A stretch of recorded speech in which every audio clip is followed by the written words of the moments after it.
2023년 6월 30일 우리가 함께 들어야 할 하나님의 말씀은 요한복음 1장 29절의 말씀이며 주제는 죄에 대한 인식과 대속의 은혜입니다.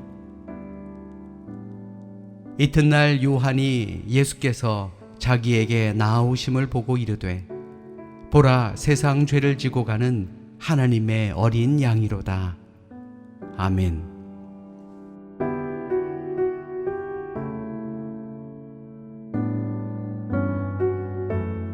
한 주를 마무리하는 금요일이자 2023년 6월의 마지막 날입니다. 지난 6개월을 돌아보며 하나님께 받은 은혜가 무엇이었는지, 또한 우리가 하나님께 그 은혜를 어떻게 갚아드렸는지 우리 스스로 생각해 볼 수 있는 귀한 하루가 되시기를 주님의 이름으로 축원합니다. 하나님은 죄를 너무나도 미워하십니다. 구약 시대에는 짐승을 잡아 그 피로 제사를 지냄으로 죄를 사함받았습니다.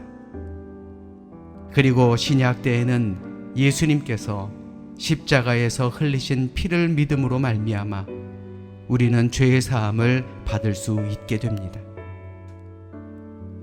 죄를 미워하신 하나님께서 독생자 예수님을 세상에 보내주시고 십자가에서 대속의 제물로 피 흘리게 하신 것입니다. 그렇기에 우리가 하나님의 사랑과 피 흘리시고 죽기까지 순종하신 예수님의 사랑과 희생을 알면 알수록 우리는 죄에 대한 인식이 점점 더 뚜렷해지고 마침내 죄를 버릴 수가 있게 되는 것입니다.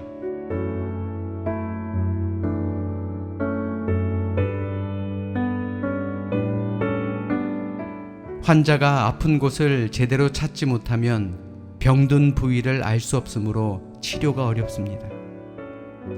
마찬가지로 죄에 대한 인식이 둔하면 몸의 감각을 잃어버린 환자처럼 영적 감각 역시 마비되므로 참으로 위험합니다.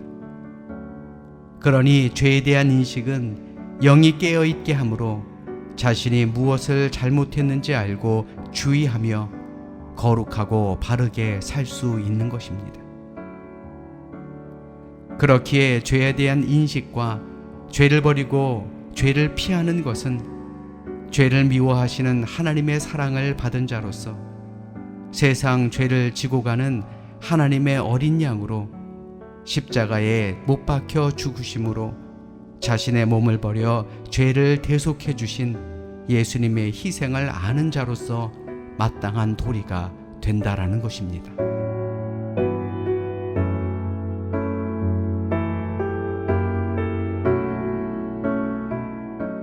6월의 마지막 날이며 또한 1년의 절반이 지난 날입니다.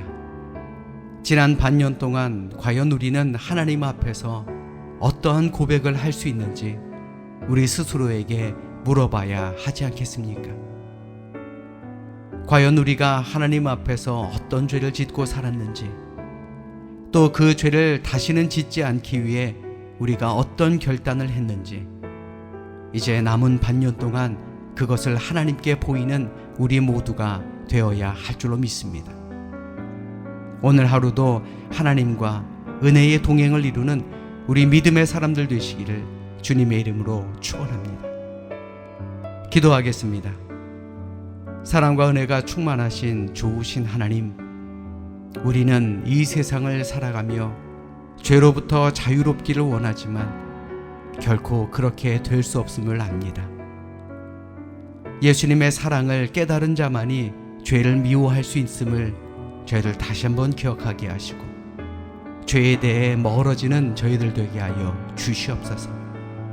예수님 이름으로 감사하며 기도드려 싸움나이다.